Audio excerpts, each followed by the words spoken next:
आज अपनी कमर की पेटी को आप बांध दीजिए, क्योंकि हम एक ऐसे रहस्य पर्दा उठाने जा रहे हैं जिसने विज्ञान तक को भी झुकने पर मजबूर कर दिया और श्रद्धा भक्ति की गहराई दी। हम बात करें एक ऐसे पर्वत की जिसे देखना तो संभव है, परंतु उसे छूना, महसूस करना या फिर उसके ऊपर चढ़ाई करना संभव ही नहीं, असंभव है। आज हम आपको एक ऐसी रहस्यमयी यात्रा पर ले चलेंगे जहां विज्ञान, धर्म और ब्रह्मांड तीनों एक ही जगह शीश झुकाते हैं। जी हाँ, नाम है कैलाश पर्वत। नमस्कार साथियों। वैसे तो कैलाश पर्वत को भगवान शिव का निवास स्थान माना जाता है, जहां भगवान शिव अपने परिवार और गणों के साथ वास करते हैं। ये वही कैलाश पर्वत है जिसे रावण ने अपने हाथों पर उठा करके अपने राज लंका ले जाना चाहा था, परंतु ऐसा हो नहीं पाया। हम बात कर रहे हैं उसी कैलाश पर्वत की। तिब्बत के पश्चिम भाग में स्थित कैलाश पर्वत, जिसकी ऊंचाई 6,638 मीटर की है, परंतु इसकी ऊंचाई इसकी खासियत नहीं है।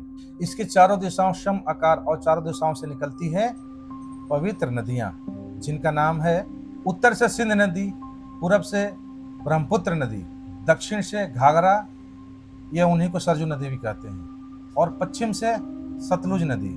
ये चारों नदियों का उद्गम कैलाश से ही हुआ है।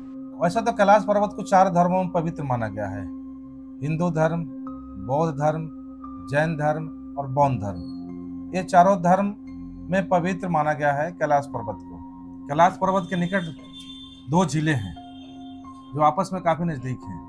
एक झील मानसरोवर है, दूसरी झील राक्षसताल झील है, परंतु ये दोनों आपस में काफी भिन्न है। मानसरोवर की बात करें, ये गोलाकार में है, शांत और सकारात्मक ऊर्जा प्रदान करती है। यह सूरज की दिशा में परिक्रमा करती है।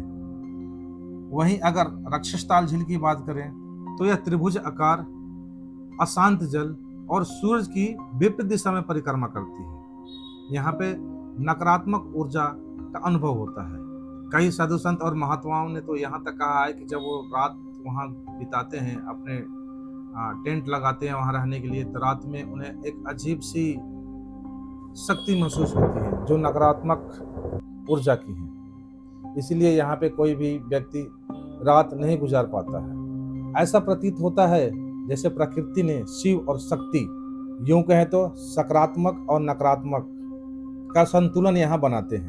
क्या आपको पता है कि कैलाश पर्वत के निकट जाते ही घड़ियां काम करना बंद कर देती है, कंपास काम करना बंद करता है, इलेक्ट्रॉनिक आइटमें वहां पे काम करना बंद कर देती है। यह क्षेत्र अधिकतम जियोमैग्नेटिक फ्लक्स दर्शाता है।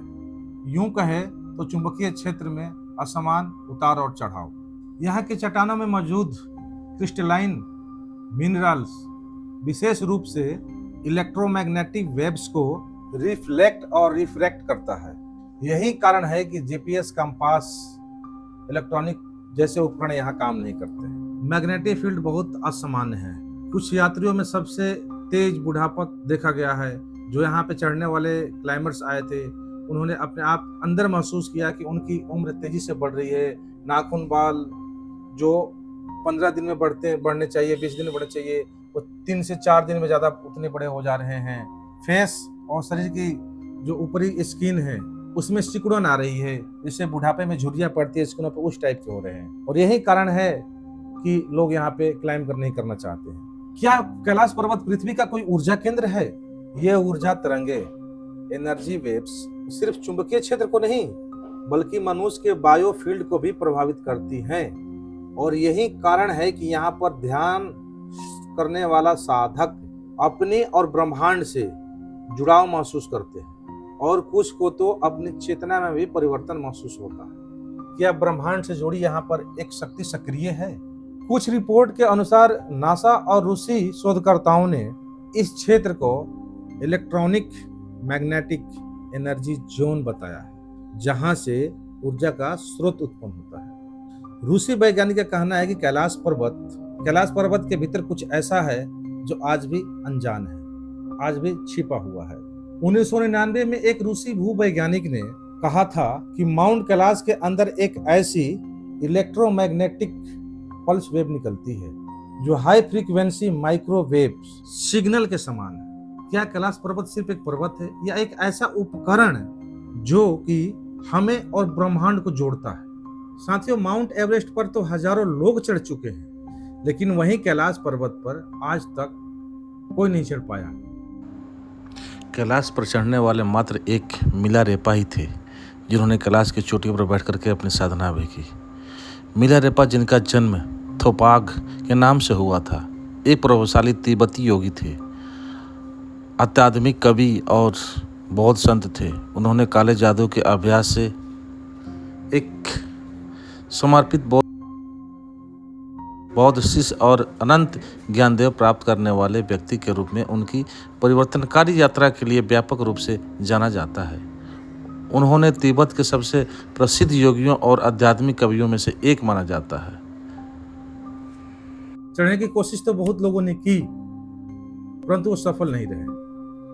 उन्होंने अपनी चढ़ाई कुछ ही दूरी तय करने के बाद बंद कर दी। प्रख्यात पर्वतारोही राइनहोल्ड मैस्नर ने कैलाश पर्वत पर चढ़ाई करने से साफ मना कर दिया, और यहाँ तक कि अब चीन सरकार ने कैलाश पर्वत पर चढ़ाई को बैन कर दिया है। यहाँ तक कि उस एरिया से हवाई जहाज गुजरना भी बैन किया हुआ है। स्थानीय लोगों का तो ये मानना है कि जो भी यहाँ पे चढ़ा वापस लौट ही नहीं पाया। क्या ये सिर्फ एक आस्था है या वाकई कुछ ऐसा है जो इंसान को कैलाश पर चढ़ाई करने से मना करता है, ये रोकता है? कैलाश को तो पृथ्वी की धुरी भी माना जाता है। एक्सिस मुंडी, ब्रह्मांड का केंद्र, धरती के ऊर्जा का ग्रिड। कैलाश के आकार में एक विशेष गणितीय रचना है, लेकिन क्या कोई इसका भौतिक आधार है? कैलाश पर्वत लगभग हर कोण से समान दिखाई देता है, हर एक कोण से समान दिखाई देता है। इसे भौतिकी में फ्रैक्टल सिमेट्री कहा जाता है, जो कि बहुत कम प्राकृतिक संरचनाओं में पाई जाती है।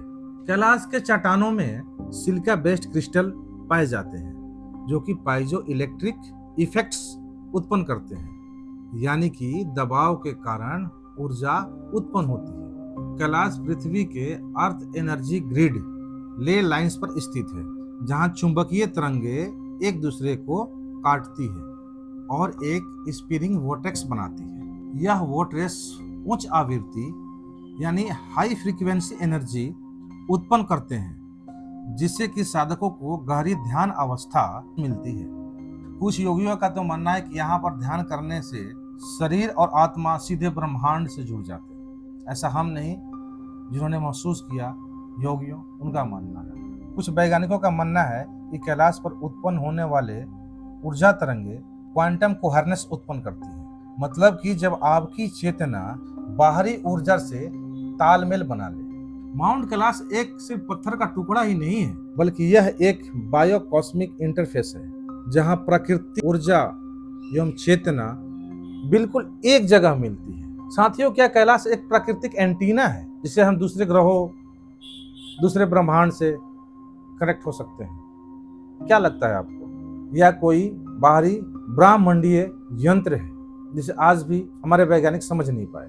साथियों, दुनिया के दो कोने पर स्थित कैलाश पर्वत और मिस्र का ग्रेट पिरामिड, इन दोनों में हैरान कर देने वाली समानताएं हैं। दोनों तकरीबन एक ही लैटिट्यूड पर यानी 30 डिग्री नॉर्थ पर है, और दोनों का आकार ज्यामितीय रूप से बराबर भी है, और दोनों के अंदर अनएक्सप्लोर्ड हिस्से भी हैं, जिसे अभी एक्सप्लोर नहीं कर पाया गया है, जिसे अभी खोजना बाकी है, खोज नहीं पाया गया है अभी तक। और दोनों के आसपास चुंबकीय विचलन भी है, जो ग्रेट पिरामिड्स मिस्र में है वहाँ पे भी, और जो अपने कैलाश है वहाँ पर भी। कुछ शोधकर्ताओं का तो यहाँ तक दावा है कि ये प्राचीन उत्तम सभ्यता की रचनाएं हैं। क्या कैलाश और पिरामिड ब्रह्मांड के किसी रहस्य का हिस्सा है?